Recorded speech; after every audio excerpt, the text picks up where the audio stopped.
is up, everybody, and welcome back to another Madden 16 Ultimate Team game. Here is our pack and go lineup going against Stiff from Madden Daily. Check out our cornerbacks, 3 lockdown cornerbacks. Mario Williams on the outside. Our offense consists of Julius Thomas, Alshon Jeffries. We got 99 kick power or 97 kick power. Brandon McManus, McCluster returning kicks. But check out my man Stiff's lineup. He only has 1 elite. He actually pulled that Andre Smith twice, which is a pain in the ass because you can only use a player once when you set a lineup when you play MUT. So he can't even use that guy twice. And you guys can see Stiff's lineup here. I was joking with him like, did you pull my rookie packs? Look at his lineup. It's like probably the worst pro packs you could probably get. Our pack opening went okay, but this was pretty rough. But good thing for him is he's a really good Madden player, so he's still got the inside track on beating us. But, you know, we're going to have to use a little bit of our smarts and a little bit of our team to help us out as he's running it with the fullback there, Burton. That Burton guy's actually pretty fast. Here he is catching a pass out the backfield and getting a big gain.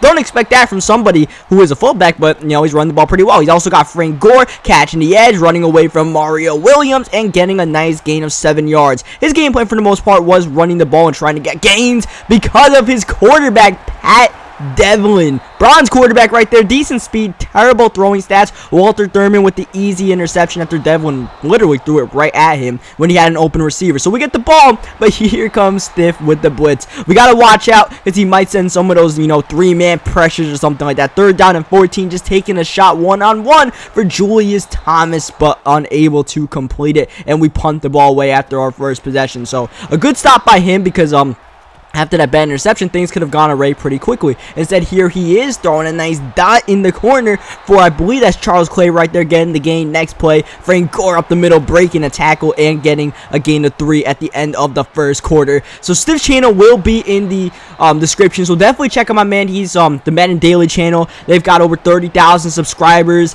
They have some of the best, you know, tips in the game, some of the best ebooks, but they also have some great content as far as, you know, Stiff and a couple of his boys. They do some commentary. They do money games, they do coin games, you know, all that good stuff. So definitely check them out. They've definitely been growing their channel a lot the past couple of years as we stuff the run on 3rd down and 2. And on 4th and 1, he actually goes for the field goal here. Just trying to put the first points on the game, which is pretty big. Sometimes, you know, it's a big little mind game to get the first points of the game. So he ends up kicking the field goal. He got Adam Vinatieri. And the funny thing is Dexter McCluster gets a good return, is that last time me and Stiff did a pack and go, he pulled Adam Vinatieri and he pulled him again. And I kept on joking with Stiff that, you know, Vinatieri was his best player, and he kept on kicking field goals of Vinatieri, and that's kind of what won us the game when we played against them last time, as we take a deep shot for Alshon Jeffries. Jeffrey with that 84 overall, high catch and traffic, and just, you know, an absolute beast. I'm going to feed him one-on-one jump balls a couple of times to see if he can come down with it, because when I checked Stiff's lineup, he doesn't really have any good cornerbacks that can play on the ball. We have LaShawn McCoy definitely going to try to feed Shady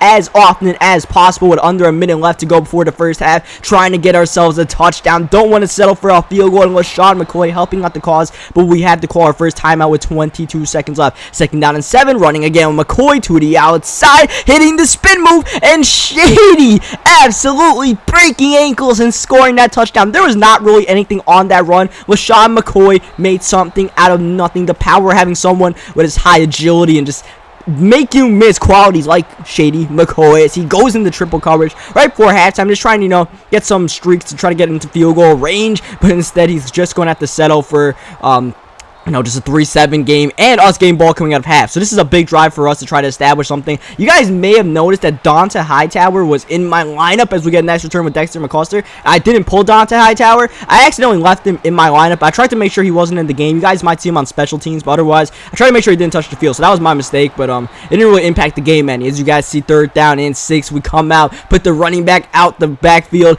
in a slant, but I just can't find anyone open. I don't know why I just like lost it with Kaepernick and threw it to Jeffries. There were some open receivers on that play. I just kind of messed it up, and we ended up punting the ball going 3 and out, which is exactly what Stiff wanted. Basically, you know, our big play came from Alshon Jeffries on a jump ball, so that's a good sign for him, but he needs to get a touchdown on this drive to take the lead as he runs it up the middle with the fullback Burton, and there goes Burton. He needed a touchdown. He got a touchdown. I don't think he expected a touchdown running it straight up the gut like that, but he got it anyways. Perfect blocking. Dexter McCluster, perfect juke move, but the defender's able to tackle him, or else that might have been a crib call. First down and 10. Just taking a shot downfield for Jeffrey, and Jeffrey gets the catch. Alshon Jeffrey, this man, 84 overall, is an absolute monster in a pack and go as we roll out with Colin Kaepernick. Unfortunately, we got Cap again, but this time we got Shady to throw the ball to, and look at McCoy just dominating in the open field as we head towards the end of the third quarter, running hurry up, trying to punch it in the end zone,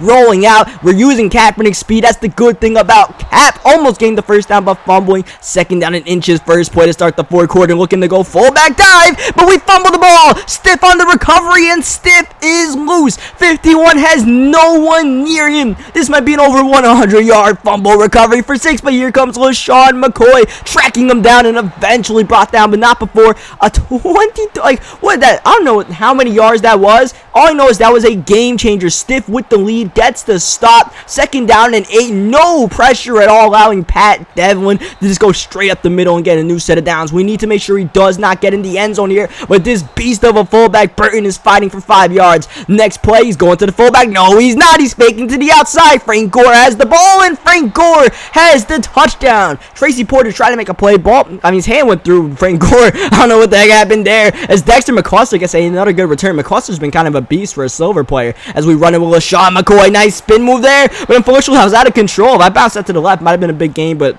didn't really do that. So first down and 10, I'm going to do some working all game, try to hit Alshon Jeffrey, but that does not work. 1:33 left, all 3 timeouts. This game is far from over as we hit Hall to the outside, and Hall gets knocked out of bounds at the 38-yard line. Definitely want to get a touchdown here, but Kaepernick misses the throw on first down, but we are in field goal range with all 3 timeouts as we take a shot for Jeffrey, but Kaepernick sails that one sky high. Third down and 10, rushing the ball. Shady McCoy trying to catch him off guard, but he plays good run defense, good enough to make sure we don't get that first down. We're going to kick the field goal and try to rely on our defense that, you know, that hasn't really been doing too well so far, but I'm hoping if he runs it with that Burton guy that, you know, maybe we can get a couple of stops out here, and if Frank Gore gets it, you know, he's not really that fast. Here, Frank Gore gets it on first down, but Frank Gore's got the moves, he's got the blocks, and Gore in the open field may have just capped this game off. Still a slight chance for us if we could force a 3 and out, but Burton up the middle, breaking tackles. This is a fullback, ladies and gentlemen, breaking multiple tackles, and he's still on his feet. Look at this guy go. This guy cannot be stopped. Michael Burton, get you one of these guys on your MUT team if you want to run the ball with pure dominance. As you guys see, second down and 14. He can need the ball. We are out of timeouts, but